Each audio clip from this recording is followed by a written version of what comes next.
Good morning, good morning.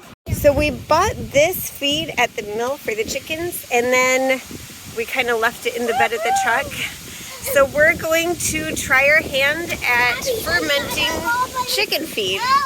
Good job, Arthur.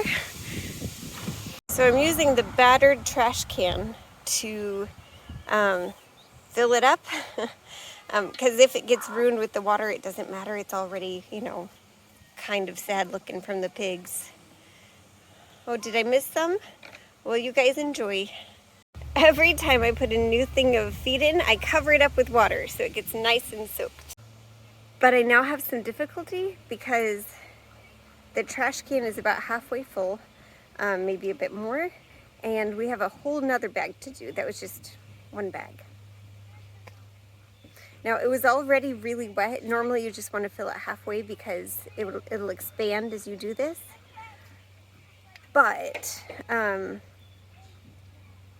since it was already wet, I think I'm going to fill it up to 3/4 of all the way because it already absorbed some of that water and expanded in the bag.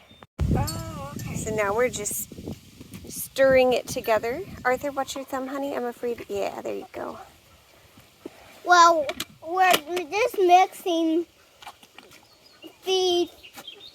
That's right. It got all wet, so we're doing this. Now we don't add yeast so that it doesn't become like, wine or something. We don't want drunk chickens. Oh, watch your fingers.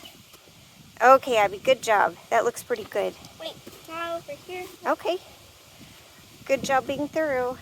Thanks. And then every day we'll just do this again and add a bit more water and keep going.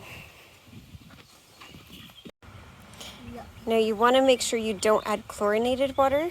So we're actually using water from this water catchment right here. And that'll make it so that the organisms can grow, and this will be a lot healthier for a chicken. So, it's serendipity, a happy little accident. And then we cover it with, this one that sat inside the chicken coop because it was all nasty and we didn't want the goats to get in it. Okay, so we sprung a leak. So we transferred a bunch from this trash can to that trash can. And then I think after this one's done, we might either use this trash can for a trash can or just retire it. We'll see. For now, we lost it. That's sad. Jenny doesn't mind though. Huh, Jenny? All right, so this is done. It's bubbling, which is a clear sign that it's done. This is day 3 after adding it, and you can tell it's really easy to move this all the way through, whereas on day 1, we were really trying to get it to work. Now, the thing most of you may have realized is that we have to use all of this feed within 24 hours. But now here's where I'm going to tell you a little secret. We're going to freeze it. Our freezers are pretty well empty because we don't have meat birds in there and we don't have our own pigs in there. We will in the fall, but our chickens go through a lot. And the neat thing is this will provide a frozen treat for the chickens so they can kind of cool down and enjoy, this. Now, the easiest way for us to do this is with like grocery sack bags in a bucket. And I'll demonstrate. All right, so what I've done here, I've got a very thick bag on the outside and a regular grocery sack on the inside, and I'm going to twist but not tie because untying a frozen thing will be, not fun. And then fold it down and we're ready for another layer. So we've got one trash can out there done and a whole shelf is full. This even has the chicken feed in it.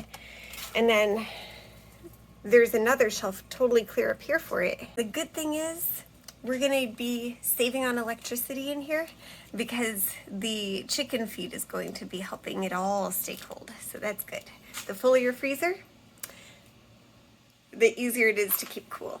I just love happy accidents like that. Like the chickens will have good frozen food for the summer. And here's another one. So we got sweet potato plants.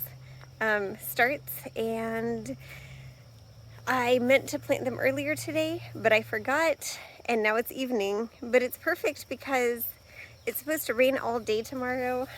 And these little guys, if I had planted them earlier in the heat of the day, they just would have been scorched and would have died.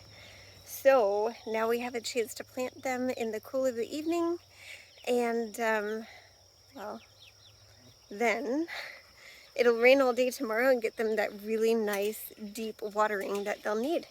So it's perfect.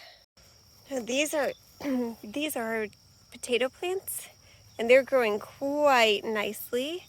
And you can actually plant sweet potatoes right next to them, so I think that's what we'll do. We have to clear some weeds first, don't we? I'm actually thrilled that we have these growing. Potatoes really don't like, you know, getting wet. And we had this long period of time where like a couple tornadoes and a couple other things, just deluges of rain.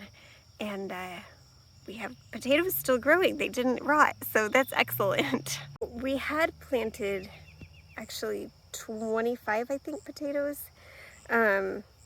We have maybe 6 plants growing right now, but with all the rain and with the pigs being out, and you know what? I'm glad we have what we have, because for a while I was afraid we'd have nothing. And I did something you're not supposed to do, and I dug up the seed potatoes just to make sure they weren't rotting. They weren't, so I covered them back up. Okay, so what I did again, the same as for the potatoes, I planted them in a very thick pile of straw, kind of like planting in a straw bale, but there's ground underneath. I also put boxes down below the straw because the Johnson grass is coming in strong, and we really want to protect them from being overrun by Johnson grass. Now, I wish I could show you the chickens enjoying the frozen stuff in the heat of the day. Unfortunately, the heat of the day is over, and I just got done planting the sweet potatoes. So I'll show that to you in a later video.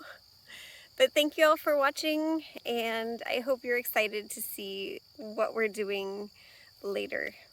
So let me know in the comments if you think these little things that work together so well, even though we don't mean them to, are just, you know, serendipity, or if it's God's providence, or, you know, maybe it's a mix of both. Let me know your thoughts.